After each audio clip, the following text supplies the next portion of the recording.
Some people will set up grids. That's a whole other topic that would take an entire day to talk about.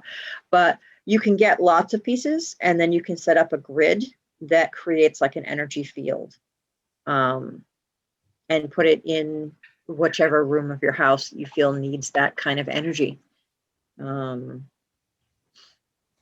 So, if you're, go ahead. I was going to just say, I actually have a grid that I've used maybe twice because I wasn't sure how to use it. Not even sure. I don't even remember what the stones are. I think it is something like for success. I think I was trying to just find my way. It was somewhere between finding woo-woo and trying to like figure out what was going on. And I knew it was a meditative thing where you had to focus on it. So if I was focusing on it, I wasn't focusing on crying.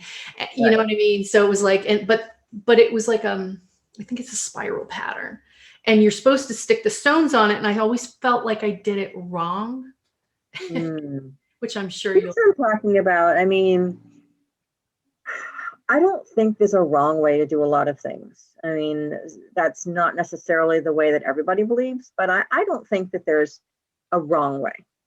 It's not like, oh, shoot, I put the crystal in the wrong place, it's not going to work right now.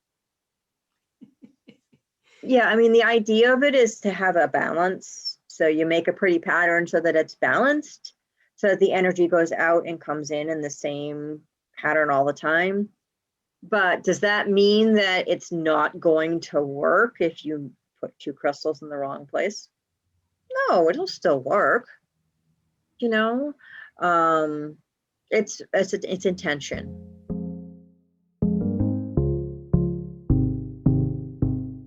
Another crystal that's an honorable mention that I don't have over here. I've actually got it over on my altar space, but Himalayan salt quartz, salt lamps are great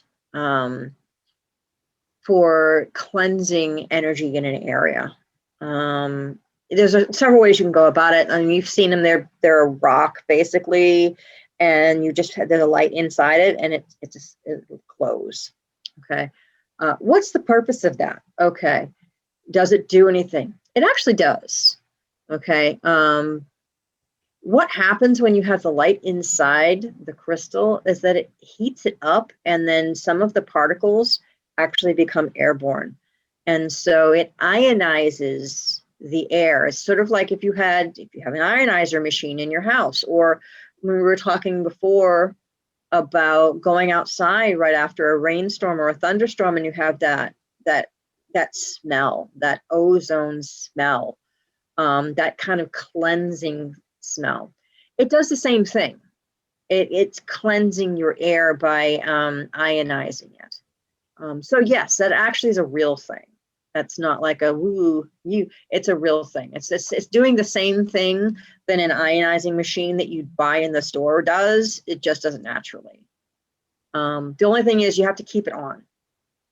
So it's not something you should turn on and off. You put it on, you leave it on, so that it's working all the time. So that would be my honorable mention. It's it's just a quick way to kind of keep your energy area clear.